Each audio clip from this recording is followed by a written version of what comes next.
আজিৰ এই ভিডিঅ'টোত মই এটা অতি ইম্পৰ্টেণ্ট ভাৱ বহলাই লিখা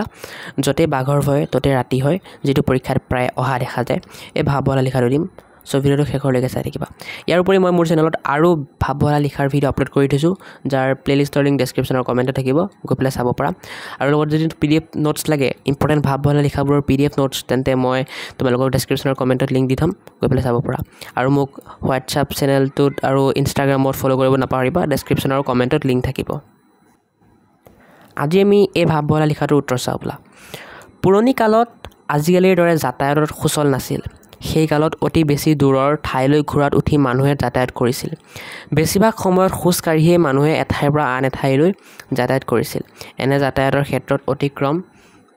কৰিব লগা পথত ভয় কৰিব লগা কোনো ঠাই দিনতে অতিক্ৰম কৰাৰ বাবে মানুহে সদায় যত্ন কৰিছিল আৰু ৰাতি সুৰক্ষিত ঠাইত ৰৈছিল কিন্তু দুৰ্ভাগ্যবশতঃ বাঘ বা হিংস্ৰ জন্তুৰ ভয় থকা ঠাইতে কেতিয়াবা ৰাতি হৈছিল আৰু তেওঁলোক বিপদৰ সন্মুখীন হ'ব লগা হৈছিল ইয়াৰ দ্বাৰা ইয়াকে বুজাইছে যে বিপদ এৰাই চলাৰ যত্ন কৰা হয় যি বিপদ এৰাই চলাৰ যত্ন কৰা হয় সেই বিপদতে মানুহ পৰে ঠিক আছে সো এইখিনি আছিল তোমালোকক যদি আকৌ চাব লাগে মই আকৌ ফাৰ্ষ্টৰ পৰা এবাৰ দেখাই দিছোঁ উত্তৰটোৰ পৰা ফাৰ্ষ্টৰ ঠিক আছে এইখিনি পৰা উত্তৰ ষ্টাৰ্ট হৈছে মই দেখাই দিছোঁ এবাৰ চোৱা এই মানুহে লোকে চালা চাগে আই থিংক নেক্সট মানুহে পৰা এইখিনিলৈকে চোৱা